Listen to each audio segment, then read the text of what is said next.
T-Lusso here. Welcome to my channel, Rapido T-Lusso Guitar, where today, as you can see, I'm attempting to play a Harley Benton TE-70-RW Deluxe. And it's a Telecaster type, or a T-type if you like. And I don't know how well you can see that because the screen on my phone is partially broken, but it's still working. It's a very handsome guitar, and I'm not used to playing Telecasters. I haven't played them since the early 90s. I had a reissue Rosewood, what I call the George Harrison Rosewood guitar. So this sort of would allow you to, it be your entree into George Harrison society at a budget. And these come in at around about £145 brand new. I've unboxed this. I'm not used to playing it, and that's my excuse for sticking to it. It's got a very different feel neck to the Gretschers. I'll go into all that shortly. And in terms of the sound, to me it sounds really fantastic for a guitar for that price point. And you know, looking back at the kind of guitars that were around in my youth, oh man, somebody's calling me. You'll have to excuse that. I'm going to leave it in because I like to keep these things real. So yeah, hopefully that will end shortly. I'll just play over it, tell you what.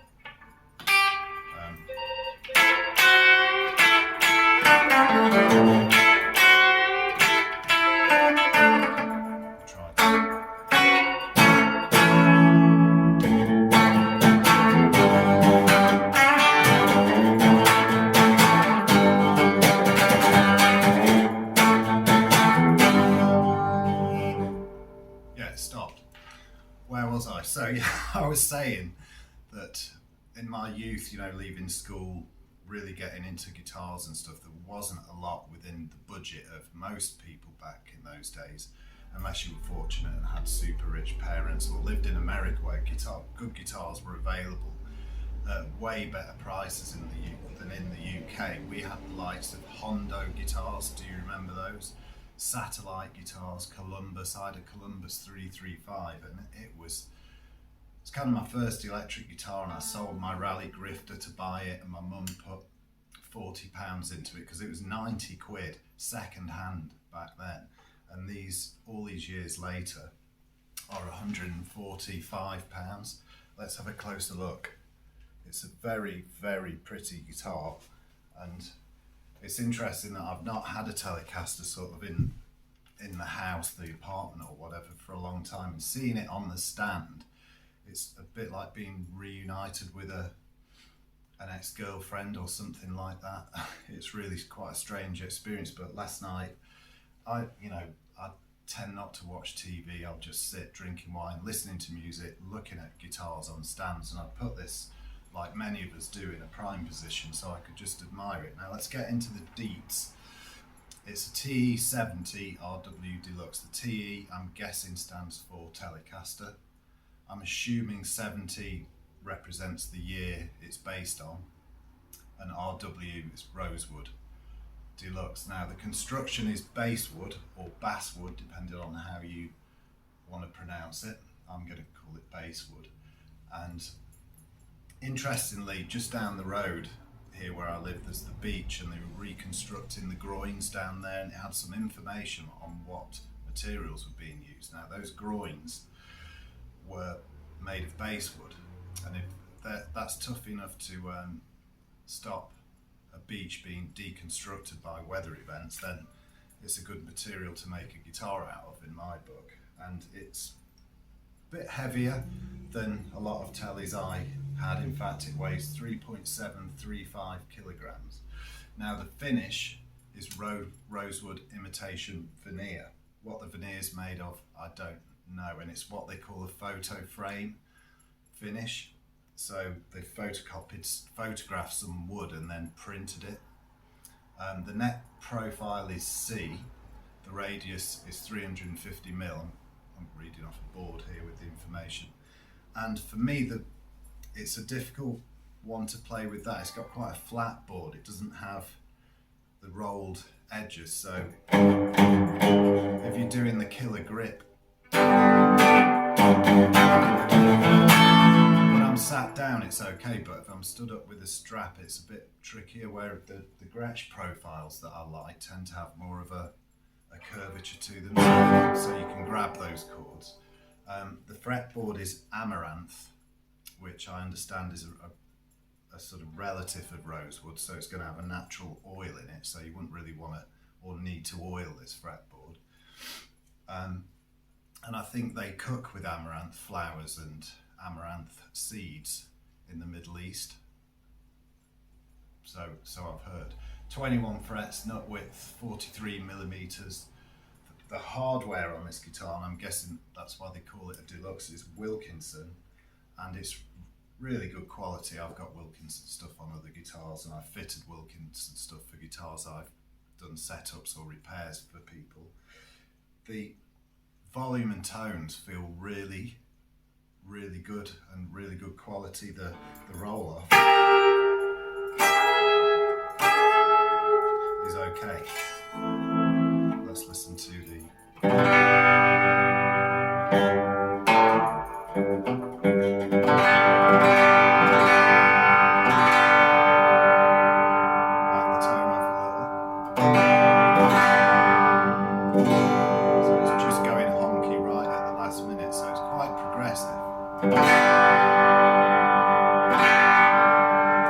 and it has Roswell pickups, and there's nothing wrong with these pickups. In fact, I think they sound pretty fabulous. I'm not mad on the neck pickup.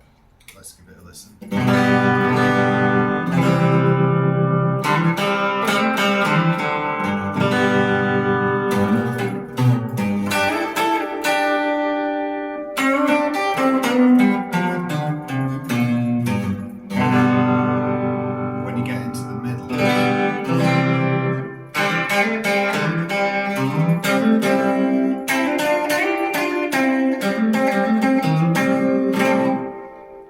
There's your Telecaster sound coming in, and in the bridge, like I say, sounds fab to me.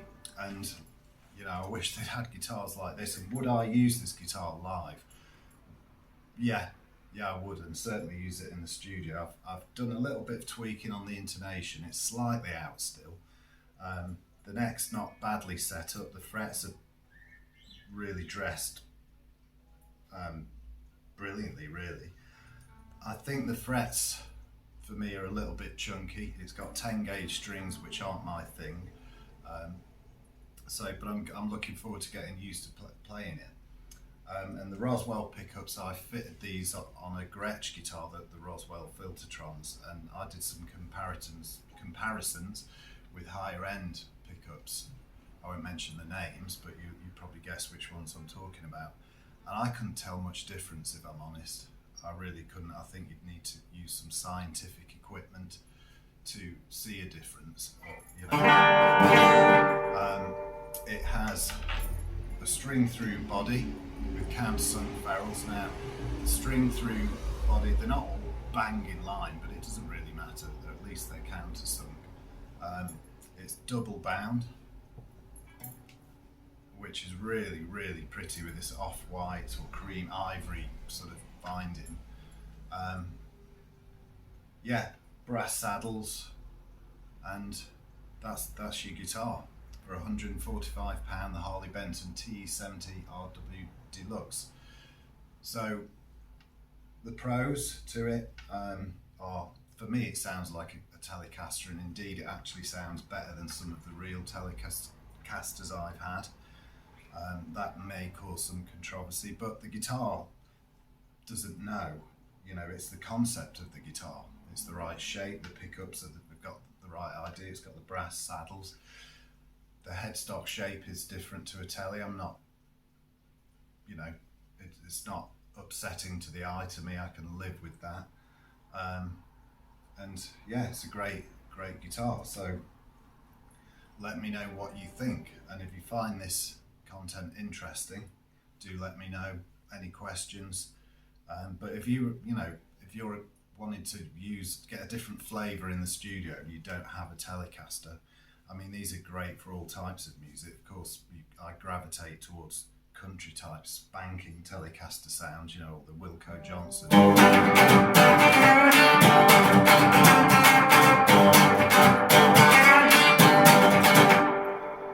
know, you get where I'm coming from. So, excellent guitar.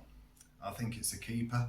I'm going to have to adjust the truss rod a little bit because the action's a bit high and it looks like it might have a slight bow in it, but it's a new guitar, and you know, for this money they're going to come out of the factory not perfectly set up. So if you're capable of setting them up, you can look on YouTube of how to do it, or if not, take it to a good guitar shop, and it shouldn't cost too much money to have new strings and a setup, you know, 40 quid maybe.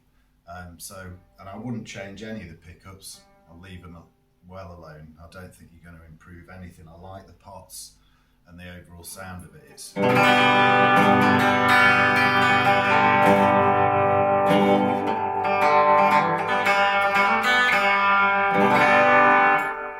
I've been meaning to get round to this for a long time, and I'll be happy to remove the information off the board here and then start moving on to some of the other guitars that I want to review. Coming up, I'm going to be discussing the Dan Electro with the rat rod pickups. I am going to do that this week. That'll be out